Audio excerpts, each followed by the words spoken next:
Hello everyone, welcome to my channel. तो भाई अब हम बात करेंगे हमारे नेक्स्ट टॉपिक की, जो कि हमारा चैप्टर 14 और इन्वायरमेंटल सेंसेशन जो होता है उससे लिया गया है। तो इसमें हमारा जो प्रीवियस वीडियो है वो वाटर से संबंधित चली हुई है, तो उसमें हमारा नेक्स्ट टॉपिक आ जाता है एग्जामिनेशन ऑफ वाटर। तो भाई पानी जो होता है उसका अच्छे तरीके से संपूर्ण जांच कैसे की जाए, तो उसके अंदर हमारी आ जाती है एग्जामिनेशन ऑफ वाटर। पानी की जांच किस तरीके से की जाए, तो complete examination of water consist of the following step. तो भी हमारे कुछ स्टेप्स जो है वो अपना करके हम पानी जो होता है उसकी जांच कर सकते हैं। सबसे पहले हमारा सैनिटरी सर्वे करना बहुत ज्यादा जरूरी होता है। सैनिटरी सर्वे के अंदर आ जाता है स्वच्छता सर्वेक्षण किया जाता है, सब पानी में स्वच्छता कितनी है, गंदगी कितनी है, सबसे पहले ये देखा जाएगा। दूसरा उसमें हमारा सैंपलिंग सिस्टम होता है। सैंपलिंग यानी कि पानी का सैंपल लिया जाता है, और पानी का जब आप सैंपल लेंगे तो कहाँ लेकर जाएंगे, लेबोरेटरी लेके जाएंगे। तो लेबोरेटरी एग्जामिनेशन कराएंगे पानी का सैंपल लेकर, उसकी जो है सारी की सारी जो फिजिकल परीक्षण जो है वो कराएंगे, फिजिकल एग्जामिनेशन कराएंगे, केमिकल एग्जामिनेशन कराएंगे, और बैक्टीरियोलॉजिकल एग्जामिनेशन जो है पानी का कराएंगे।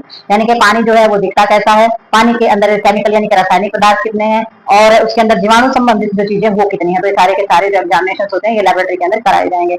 ठीक है। नेक्स्ट इसमें जो हमारे सैनिटरी सर्वे जो होता है, स्वच्छता का जो सर्वे होता है, तो उसमें कौन कौन सी चीजें हमारी दो चीजें इसमें हम देखते हैं। सबसे पहले हम देखेंगे inspection of the sources of water supply. तो सबसे पहले जल की जो आपूर्ति है उसके जितने भी हमारे सोर्सेज है उनका निरीक्षण करेंगे कि पानी जो है उसके सोर्सेज क्या क्या है, पानी जो पिया जा रहा है। जब हम पानी की व्यवस्था देखेंगे तो सबसे पहले ये पूछेंगे कि ये पानी नलके का है, ये पानी कुएं का है, या ये पानी तालाब का है। ठीक है, तो ये चीजें जाननी सबसे ज्यादा जरूरी होती है।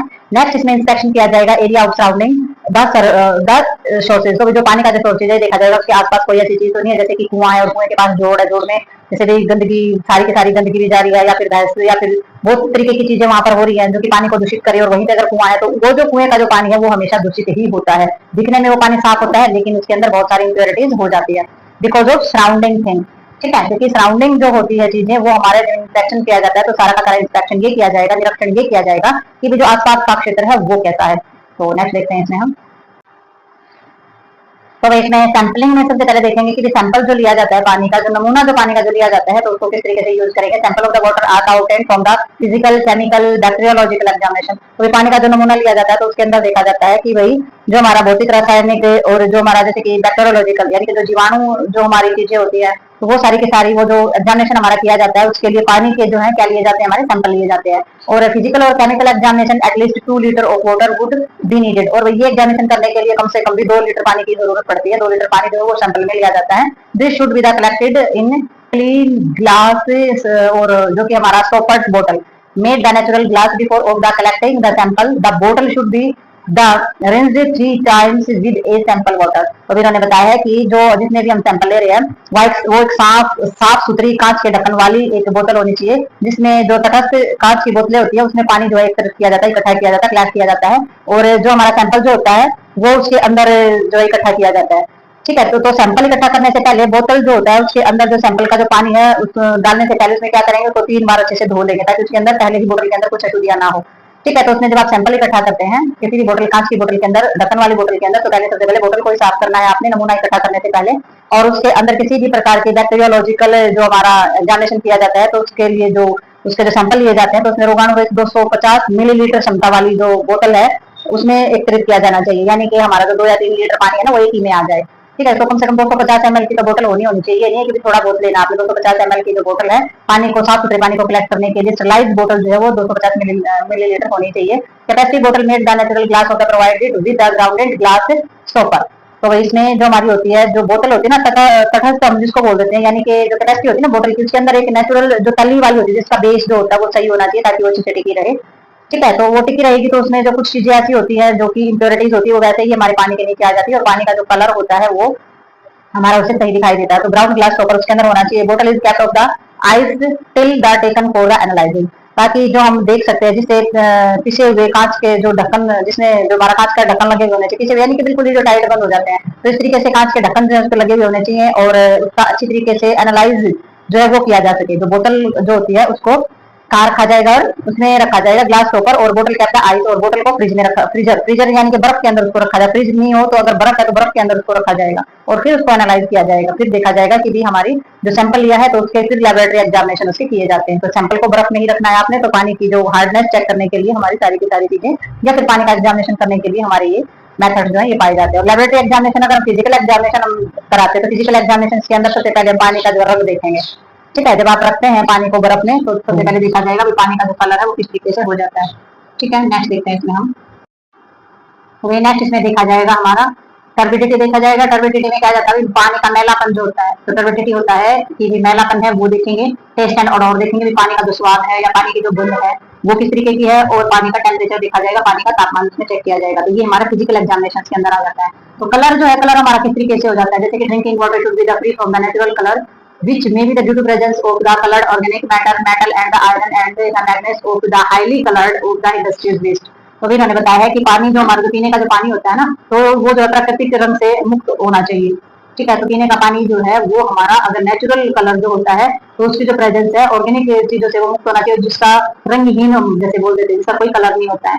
ठीक है, तो रंगहीन कार्बनिक पदार्थ जैसे कि लोहा, मैग्नीशियम जैसी जो धातु होती है वो ज्यादा मात्रा में कैसी होती है हमारी, वो हमारी होती है रंगहीन। तो उसमें जैसे कि वेस्ट होता है, वेस्ट मटेरियल हमारे हो जाते हैं, इंडस्ट्रीज वेस्ट मटेरियल हो जाते हैं, तो उनको उपस्थिति के कारण हो जाता है। तो पानी जो होता है उसका अपना कोई कलर नहीं होता है। तो नेचुरल प्राकृतिक जो हमारा पानी होता है तो उसमें किसी प्रकार का रंग नहीं होना चाहिए। अगर पानी का कलर दिखाई दे रहा आपको किसी भी तरीके से, तो वो हमारी इंप्योरिटीज में शामिल होता है, जो कि बहुत सारी चीजें इसमें दी गई है।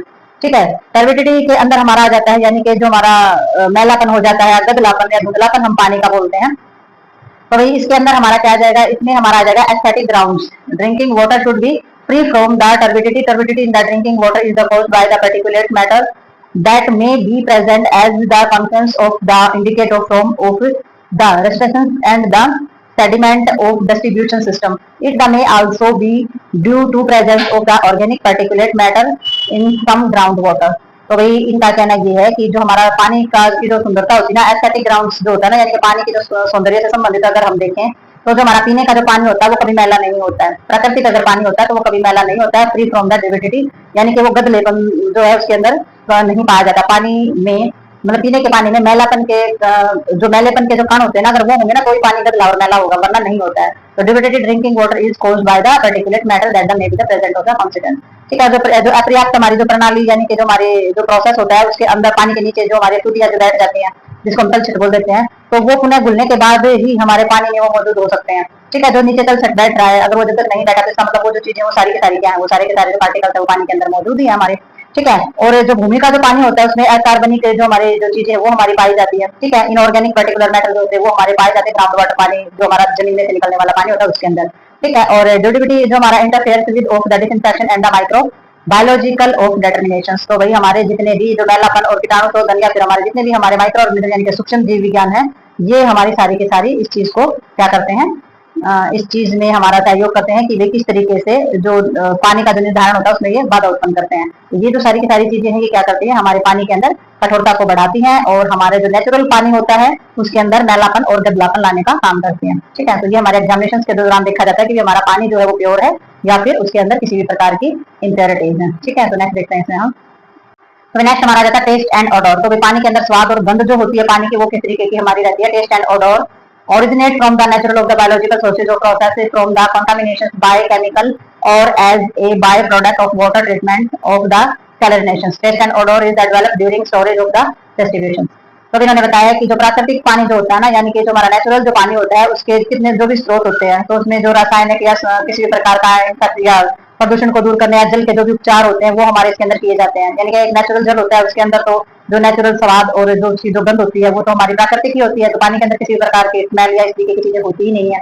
ठीक है, तो उसके अंदर जो सारी की सारी अगर कोई किसी प्रकार की बदबू आ रही है या फिर किसी तरीके का टेस्ट अलग आ रहा है तो वो सारे का सारा जो प्रोसेस है वो सारा का सारा हमारा केमिकली होता है, बाई प्रोडक्ट होता है। वाटर ट्रीटमेंट के जरिए चीजें हो सकती है। टेस्ट और ओडोर जो है वो डेवलप कब करती है, ड्यूरिंग द, तो वो हमारे जैसे कि पानी का जो है स्टोरेज की जाती है। ठीक है, ड्यूरिंग स्टोरेज पानी को जब हम स्टोर करते हैं उसको डिस्ट्रीब्यूट उसको बांटा जाता है पानी का, तो उसके दौरान उसकी स्वाद और जो उससे किसी प्रकार की जो ओडोर होती है वो हमारी जो है बढ़ जाती है। तो नेचुरल पानी में तो इस तरीके की चीजें होती नहीं, यानी कि उसको स्टोर करके रखेंगे जब उसको बांटते हैं तो उसमें इस तरीके की चीजें बढ़ जाती है बिकॉज ऑफ जिसमें केमिकल प्रोसेस फिल्टर जो और भी चीजें जो उसके उपचारात्मक जो चीजें हैं उनकी वजह से उसके अंदर स्मेल और ओडोर जो है, स्मेल नहीं बोल सकते इसको, ओडोर और टेस्ट बोल सकते हैं, पानी की गंध और पानी का जो स्वाद होता है वो हमारा चेंज हो सकता है।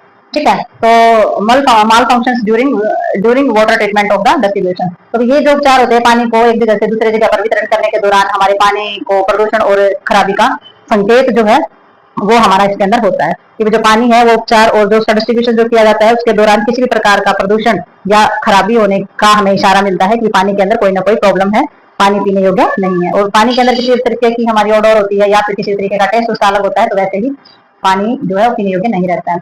ठीक है। तो ये पहचान होती है, पानी में चीज देख लेनी चाहिए कि अगर पानी में किसी तरीके की स्मेल आ रही है या फिर उसका कलर या उसका स्वाद चेंज हो गया है तो वो हमारा पानी यूज करने योग्य नहीं रहता है। तो नेक्स्ट इसमें आ जाता है टेम्परेचर। तो टेम्परेचर जो होता है इसमें cool water of the generally more of the palatables. तो इसमें पानी जो होता है ठंडा पानी आमतौर पर बहुत ज्यादा स्वादिष्ट होता है, यानी कि पानी जो होता है अगर हम उसको ठंडा पीते हैं तो उसका टेस्ट अच्छा होता है। Low water temperature tend the decrease of the efficiency of treatment process include the disinfection and may does have a deleterious effect of the drinking water quality। तो इन्होंने बताया कि जो ठंडा पानी होता है वो स्वाद उसमें स्वाद ज्यादा होता है और कम तापमान पर पानी की जो सफाई का जो प्रोसेस होता है, पानी को साफ करने का जो प्रोसेस होता है जिसमें हम कोई भी ऐसे डाल देते हैं जैसे कि कीटाणु शोधन यानी कि डिसइंफेक्शन वाली जो चीजें हैं, अगर वो भी अगर हमने शामिल की है तो उसकी जो है पानी की जो एफिशिएंसी होती है वो हमारी कम हो जाती है। Efficiency of treatment process include the disinfection. तो इस तरीके की अगर पानी में कोई चीज डालते हैं तो उसकी जो क्षमता होती है ना पानी की वो हमारी कम हो जाती है। एंड मे बी दस have the effect of the drinking water quality. और पानी की जो गुणवत्ता होती है उस पर भी बुरा असर पड़ता है। ठीक है। whoever high water temperature of the enhance the growth of the microorganism। तो इन्होंने बताया है कि भाई वहीं अगर हम ज्यादा तापमान पर पानी का अगर ज्यादा तापमान करते तो उसके अंदर जितने भी हमारे सूक्ष्म जीव होते हैं उनकी वृद्धि बढ़ जाती है। ठीक है। तो पानी जो है अगर उसका टेम्परेचर बहुत ज्यादा गर्म है तो उसमें सूक्ष्म जीवों की वृद्धि हो जाती है। Growth of microorganism and the test odour colour and the problem में भी इंक्रीज। तो भाई इसके अंदर क्या होता है, अगर पानी का तापमान हमारा अधिक बढ़ जाता है तो उसके अंदर माइक्रो ऑर्गेनिज्म तो बढ़ ही जाएंगे, पानी का स्वाद, पानी की गंध और पानी का जो रंग होता है उसकी भी समस्याएं हमारी बढ़ सकती है। तो इन चीजों में भी चेंज जो है हमारा आ सकता है। ठीक है। तो ये पानी को गर्म करने वाली चीज नहीं है, ये पानी का नेचुरल टेम्परेचर की बात हो रही है, जो नेचुरल टेम्परेचर जो पानी का रहता है उसकी। ठीक है। तो नेक्स्ट देखते हैं इसके अंदर हम। तो भाई अब हम इसमें जो हमारे टेबल 3 है इसमें हम देखेंगे in organic chemical of health significance of drinking water. तो भाई जो हमारा पीने का जो पानी होता है उसमें हमारे स्वास्थ्य के लिए जो जरूरी हमारे जो केमिकल्स होते हैं वो कौन कौन से होते हैं, और जो हमारे इनऑर्गेनिक जो केमिकल्स होते हैं वो कौन कौन से होते हैं जो कि हमारे पीने के पानी में होने ही चाहिए हमारे शरीर को स्वस्थ रखने के लिए। ठीक है। तो सबसे पहले हमारा आर्सेनिक आ जाता है। तो आर्सेनिक जो है ये हमारा होना ही चाहिए पानी के अंदर क्योंकि ये हमारी स्वस्थता बढ़ाने का काम करता है। दूसरा हमारा इसके अंदर आ जाता है बैरियम। तो ये मात्रा दे रखी है हमारी कि पर लीटर इतना एमजी होना चाहिए। 1 लीटर पानी है तो उसके अंदर 0.01, अगर 1 लीटर पानी के अंदर 0.7 बेरियम होना चाहिए। ठीक है। बोरोन होना चाहिए। तो बोरोन की मात्रा हमारी ये होनी चाहिए। और हमारा कैडमियंस होना चाहिए, क्रोमियंस होना चाहिए, कॉपर होना चाहिए पानी के अंदर, साइनाइड पानी के अंदर होना चाहिए, फ्लोराइड होना चाहिए। और जो हमारा लीड होता है जैसे कि लीड जो हमारी धातु होती है, मैग्नीशियम होती है, मरकरी होती है। तो ये सारी की सारी हमारी तो थोड़ी थोड़ी धातुओं का रूप होती है। और इसके अंदर आ जाता है मरकरी के बाद आ जाता है हमारा मोलाबेडियम्स हमारी आ जाती है। तो मोलिबेडियम्स के अंदर हमारा आ जाता है निकल। निकल के बाद नाइट्रेट हमारा आ जाता है। ठीक है। तो ये इसकी मात्रा भी दी हुई है नाइट्रेट के बाद हमारी। और इसके अंदर हमारा सेलेनियम आ जाता है। तो सारे के सारे जो सब्सटेंसेस होते हैं इनकी इतनी इतनी मात्रा जो है वो पानी के अंदर होनी चाहिए जो कि हमारे स्वास्थ्य के लिए बहुत अच्छी होती है। तो पानी जो है पीने का पानी जो होता है वो हमारा कंप्लीटली माना जाता है पेयजल कि भाई इसके अंदर ये सारे के सारे हमारे जो चीजें हैं जो कॉन्स्टिट्यूएंट है ये हमारे होने ही होने चाहिए। ठीक है। तो नेक्स्ट देखते हैं इसमें हम। तो नेक्स्ट हमारा आ जाता है डिस्ट्रीब्यूशन ऑफ वाटर। तो पानी का जो है डिस्ट्रीब्यूशन कैसे किया जाता है, यानी कि पानी का जो वितरण होता है, पानी जो है पहुंचाया जाता है कहीं कहीं पर, तो उसका डिस्ट्रीब्यूशन कैसे करना चाहिए। तो इसमें 2 टाइप हमारी बताई गई है पानी को डिस्ट्रीब्यूट करने के जो सिस्टम होते हैं वाटर के, वो बताए गए। इसमें एक बताया गया कंटिन्यूस सिस्टम, दूसरा बताया इंटरमीडिएट सिस्टम। कंटिन्यू यानी कि लगातार जो हमारा सिस्टम चलता रहता है, और एक होता है जो अंतराल दे देकर हमारे दिए जाते हैं। तो कंटिन्यू सिस्टम जो होता है running water available all the 24 hour. तो जो कंटिन्यू हमारा सिस्टम होता है तो वो 24 घंटे हमारा चलता ही रहता है। और इंटरमीडिएट सिस्टम जो होता है पानी का available only during fixed hour. तो भी उसमें कुछ फिक्स घंटे होते हैं जिनमें वो दिया जाता है। तो WHO एक्सपर्ट कमेटी जो है 1965 में strongly recommended that the water supply should be the continue. तो भी जो हमारे WHO जो है उसने ये हमारी जो एक्सपर्ट कमेटी है उसने 1965 में ये स्ट्रांगली मतलब कि बहुत ही ज्यादा जोर लगाकर तय किया था, रिकमेंड किया गया था कि पानी की जो सप्लाई है वो कंटिन्यू होनी चाहिए। इंटरमीडिएट जो हमारा सिस्टम है उसमें नहीं होनी चाहिए कि दिन में एक ही बार पानी आ गया, ऐसा नहीं होना चाहिए। पानी की सप्लाई जो है 24 घंटे हमारी चलनी चाहिए। ठीक है। The chief drawback with the intermediate system in that when the pipe and empty. ठीक है। तो इसका कहने का मतलब ये है कि WHO ने जो हमारा 1965 में ये हमारी अनुशंसा रखी थी कि जल की आपूर्ति जो है 24 घंटे होनी चाहिए। ठीक है। तो जो हमारी जो इंटरमीडिएट प्रणाली प्रोसेस जो होता है ना उसमें कुछ खामी ये भी है कि जब पाइप हमारे खाली होते हैं ना तो उनके अंदर क्या हो जाता है, उनके अंदर बैकसाइफोजेंस नामक की एक समस्या उत्पन्न होती है। ठीक है। तो उसमें जो इंटरमीडिएट जो हमारा सिस्टम होता है तो उसके अंदर यानी कि हमारे जो पाइप जो खाली रह जाते हैं तो उसके अंदर बैक जो हमारा जो समस्या होती है वो होती है बैक साइफोनेज। तो बैक साइफोनेज जो हमारी समस्या होती है ये क्या होती है, जिसके कारण जो पानी जो होता है वो दूषित हो जाता है और रिसाव वाले जो हमारे जोड़ होते हैं उनके बीच में जो खाली पाइप में चलते जाते हैं। ठीक है। तो मतलब जो खाली पाइप जब तक हमारे खाली पड़े रहेंगे तो उनके अंदर जो है समस्या उत्पन्न होती है हमारी, और इसकी वजह से जो पाइप में जो रिसाव है, दूषित पदार्थ जो होते हैं पानी के रिसाव के, जो हमारे पानी जो जोड़ जो होते हैं, जोड़ यानी कि जो ज्वाइंट होते हैं, तो उनके अंदर वो हमारे चले जाते हैं।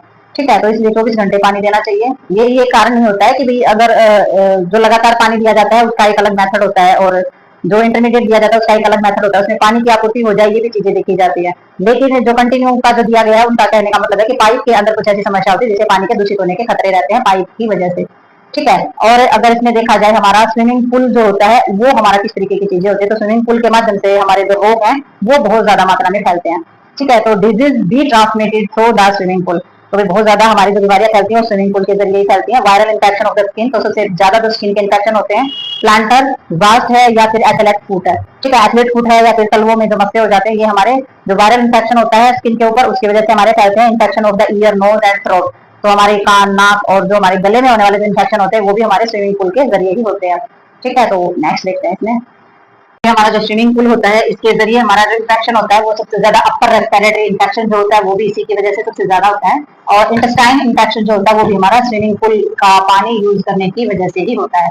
ठीक है, तो नेक्स्ट हमारा आ जाता है सेंसेशन मेजर। तो सेंसेशन मेजर हम किस तरीके से जो है मेजर यानी कि जो व्यवस्था होती है पानी को अच्छे तरीके से स्वच्छ रखने के कौन कौन से उपाय जो है वो हमें करने चाहिए। तो फॉलोइंग सेंसेशन मेजर जो है इन्होंने जो अप्लाई किए हैं मैनेजमेंट यानी कि स्विमिंग पूल के जरिए, तो पर्सनल जो रेगुलेशन वो इसके अंदर दिया गया है। ठीक है, तो स्विमिंग के बारे में उन्होंने बताया कि स्विमिंग जो है वो किया जाना, लेकिन पूल के जो कर्मचारी होते हैं उनके जरिए उन्होंने बताया कि person suffering from the skin disease, sure eyes, common cold, eyes discharge is the should not be the avoided into the swimming pool. तो ये जो पर्सन होते हैं, ऐसे जो लोग होते हैं जिनको स्किन का रोग है, आंखों की प्रॉब्लम है, आंखों में जलन है, सर्दी जुकाम या कान में किसी तरीके का खराब हो रहा है या किसी भी तरीके की मतलब बीमारी अगर उसको है, तो वो स्विमिंग पूल में प्रवेश करने की अनुमति उनको नहीं दी जानी चाहिए, उनको मना करना चाहिए कि वो स्विमिंग पूल में ना जाए। ठीक है, bath should have the shower bath with the soap and water before the entering the pool. तो स्विमिंग पूल में जाने से पहले जो है साबुन से अच्छे तरीके से पहले स्नान करना है, शावर लेना, फिर जाके स्विमिंग पूल में जाना है, क्योंकि जो इंसान ह्यूमन बीइंग की जो बॉडी होती है उससे बहुत सारी तरीके की बीमारियां और डेड सेल्स और मैल और गंदगी डस्ट होता है, तो वो स्विमिंग पूल में जाएगा तो वो पानी को भी गंदा करेगा और बीमारियां भी फैलाएगा। तो स्विमिंग पूल में जाने से पहले साबुन से अच्छे तरीके से नहाना होता है, तब जाके आप स्विमिंग पूल में जा सकते हैं। ठीक है, should also empty there the bladder fitting और स्पाउटिंग ऑफ वाटर। तो पानी के अंदर जो है तो पूल में जो प्रवेश करने से पहले नहाना तो है ही, बल्कि साबुन और पानी से स्नान करने के बाद जो यूरिन है वो भी पानी में नहीं करना चाहिए, पानी में थूकना भी नहीं है, पानी को उछालना भी नहीं है, पानी में नाक साफ भी नहीं करना चाहिए। तो इन सभी चीजों पर भी क्या करना चाहिए, पाबंदी लगानी चाहिए कि इस तरीके की हरकतें कोई ना करे। ठीक है, और स्विमिंग पूल में जो पूरा का पूरा जो इन्वायरमेंट है वो अच्छे तरीके से कीटाणु रहित बनाया जाना चाहिए, तो तब जाके आप ये कर सकते हैं कि स्विमिंग पूल में अगर आप जा रहे हैं तो आप थोड़ा सा सेफ रह सकते हैं, बट आप किसकी कितनी तरीके से आप किसी को रोक सकते हैं। ठीक है, तो इन सभी चीजों का जो ध्यान रखना चाहिए, ये सारी चीजें जो इन्फेक्शन का कारण बनती है। नेक्स्ट इसमें आ जाता है हमारा फिल्ट्रेशन। तो फिल्ट्रेशन ऑफ वाटर में आ जाता है हमारा कि जो वाटर होता है उसको फिल्ट्रेट कराना कितना जरूरी होता है, तो कितनी सारी प्रॉब्लम जो उसके अंदर होती है। Swimming pool is the acquired with the replates and filter the water under continue filtration such that all the water filtered in less than 6 hours. In addition of this, every day at least 15% of water should be replaced by the fresh water. तो भाई इन्होंने बताया है कि पानी जो है उसका फिल्ट्रेशन करते रहना कितना ज्यादा जरूरी होता है। स्विमिंग पूल में बहुत ही तेज गति से पानी छानने वाले जो हमारे रेत के जो फिल्टर हैं वो लगे रहते हैं। ठीक है, तो वो जो फिल्टर होते हैं हमारे पानी को लगातार फिल्टरिंग उनकी होती रहती है, और जिसमें 6 घंटे से भी कम समय में सारा पानी फिल्टर हो जाता है।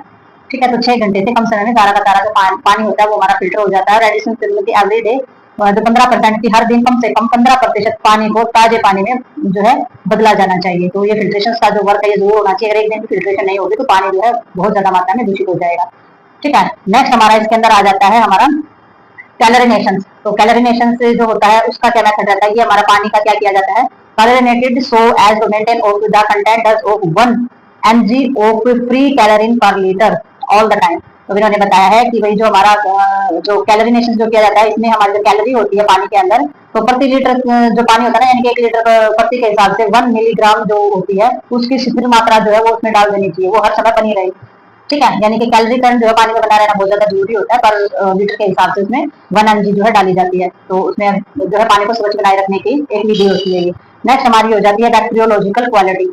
तो जो बैक्टीरियोलॉजिकल होती है, the bacteriological quality of water should equal of the purity requirement of the drinking water. तो भाई जो हमारी बैक्टीरियोलॉजी यानी कि जो जीवाणु जो होते हैं, ठीक है, जीवाणु वैज्ञानिक जो हमारी क्वालिटी होती है पानी के अंदर जो हमारे गुण होते हैं, ठीक है, तो वो जो गुण होता है हमारे पीने का जो पानी की जो शुद्ध है उसको मतलब कि उसकी जो आवश्यकता है वो बराबर होनी चाहिए। ठीक है। तो जल के अंदर जो भी हमारे जो यानी कि जीवाणु जो है वो किसी भी तरीके से नहीं रहने चाहिए। पानी की जो क्वालिटी है वो बहुत ही अच्छी बनाए रखनी चाहिए, इतनी शुद्धता होनी चाहिए जितना कि पीने के पानी की शुद्धता बनाए रखनी जरूरी होती है। तो इसकी शुद्धता बनाए रखने के लिए भी उतनी ही आवश्यकता होती है। ठीक है। तो ये हमारे पानी जो होता है उसका कंसंट्रेशन मेजर हमारे रहते हैं। तो ये हमारा कंप्लीट होता है, यहीं पर आगे देखते हैं इसमें। तो भाई ये हमारे कुछ होराक अपार्ट्स हैं। तो होराक अपार्ट्स हमारे क्या होते हैं, होराक अपार्ट्स के अंदर ये आ जाते हैं कि भाई ये हमारे इस तरीके के स्टूडेंट्स होते हैं, इस तरीके के अपार्ट्स होते हैं जो कि पानी का एग्जामिनेशन करने के काम आते हैं। ठीक है। तो पानी की टेस्टिंग के लिए जो इस्तेमाल किए जाते हैं, तो उन्होंने बताया होराक apparatus is the water testing apparatus. तो ये वाटर टेस्टिंग अपार्ट्स होते हैं, यानी कि ऐसे उपकरण होते हैं जिनको पानी को टेस्ट किया जाता है, टेस्ट किया जाता है। ठीक है। यानी कि पानी जो होते हैं उनका एग्जामिनेशन किया जाता है। Find out how much of the bleaching powder and required of the disinfect of 100 gallon of water. तो भाई इसमें बहुत सारे जो है मेथड शामिल किए गए हैं कि किस किस तरीके से इस उपकरण के द्वारा पानी की जांच की जाती है, जिसमें हमारा 100 गैलन पानी को कीटाणुरहित करने के लिए हमारा जो आवश्यक जो उसमें पाउडर की मात्रा जो है उसका पता लगाने के लिए इसका इस्तेमाल किया जाता है। ठीक है। और कोई भी हमारा जैसे इस उपकरण को में बहुत सारी जो चीजें हैं वो हमारी शामिल रहती है, जैसे कि इसमें कंसिस्ट रहती है। जैसे कि आउटफिट में अगर हम देखें नंबर 1 में हम देखें कि 6 सफेद इनेमल कप, और जिसमें से प्रत्येक जो है लगभग किनारे तक भरा होना चाहिए, और 200 मिलीलीटर पानी जो है वो उसके अंदर आता है। तो ये हमारा इसमें हो जाएगा 6 white enamel cup, 200 ml water, और बिल्कुल फुल भरे होने चाहिए इस उपकरण में इस्तेमाल करने के लिए। इस उपकरण से फिर पानी जो है उसकी क्वालिटी का पता लग जाता है कि पानी जो है किस तरीके का है एग्जामिनेशन के लिए। दूसरा इसमें एक ब्लैक इनेमल कप लेना है, उसको मार्क निशान करना है, और white ring of the inside, और अंदर की तरफ एक सफेद घेरा बना हुआ होता है। तो एक इस तरीके का उपकरण होता है जिसमें पानी का जो है सारी की सारी चीजों की जांच की जाती है। तीसरी एक मेटल स्पून होती है जिसके अंदर जो है होल्डिंग कैपेसिटी होती है। ठीक है। तो वही मेटल की यानी कि धातु की बनी हुई एक चम्मच होती है जिसके अंदर 2 ग्राम जो है पाउडर आ सकता है, तो उससे भी जांच की जाती है। और नंबर 4 एक ग्लास स्प्रिंग होता है, यानी कि कांच का जैसे कि रोड होती है, सरकंडा जिसको बोलते हैं रोड, यानी कि बिल्कुल सीधी खड़ी हुई जो हमारी रोड होती है, तो इस तरीके से जांच की जाती है। और एक होती है हमारा पिपेट। ठीक है। तो पिपेट के अंदर हमारा क्या आता है पिपेट आ जाता है, दूसरा इंडिकेटर सॉल्यूशन आ जाता है हमारा पिपेट। और जो हमारा कैडमियम स्टार्च होता है ये हमारा आयोडाइज का एक जो है संकेतक गोल होता है, यानी कि ये बताता है कि जो हमारा पानी है वो आयोडाइज है या नहीं है। तो इससे ही हमें पता चलता है। तो देख सकते हैं सारे के सारे मेथड जो है किस तरीके से हैं हमारे। ठीक है। तो ये हमारा जो होराक जो है ये एक तरीके का इंस्ट्रूमेंट है, एक उपकरण है जो कि हमारे पानी की जो एग्जामिनेशन किए जाते हैं उनमें काम में लाया जाता है। ठीक है। तो उसमें देखना कि पानी की कितनी मात्रा है, किस किस तरीके के कप इस्तेमाल किए जाते हैं, पानी की कितनी कितनी मात्रा ली जाती है, और कितना कितना हमारा जो घोल होता है वो इसके अंदर हमारा लिया जाता है। ठीक है। जो पाउडर की है वो मात्रा हमने कितनी रखनी है। तो ये हमारा वाटर ऑफ एग्जामिनेशन का जो हमारा टॉपिक था ये हमारा कंप्लीट हो चुका है इसके अंदर। तो इसमें पूरे का पूरा हमें पता चल गया कि पानी का एग्जामिनेशन जो किया जाता है वो किस तरीके से किया जाता है, और पानी को जो हमारी इम्प्योरिटीज होती है उसको किस तरीके से खत्म की जाती है, उसकी हार्डनेस वगैरह। तो ये सारी की सारी चीजें हमारे इसके अंदर क्लियर हो चुकी हैं। तो मिलते हैं नेक्स्ट वीडियो में और नेक्स्ट टॉपिक के साथ। तब तक के लिए like share subscribe and comment करते रहिए। Bye bye.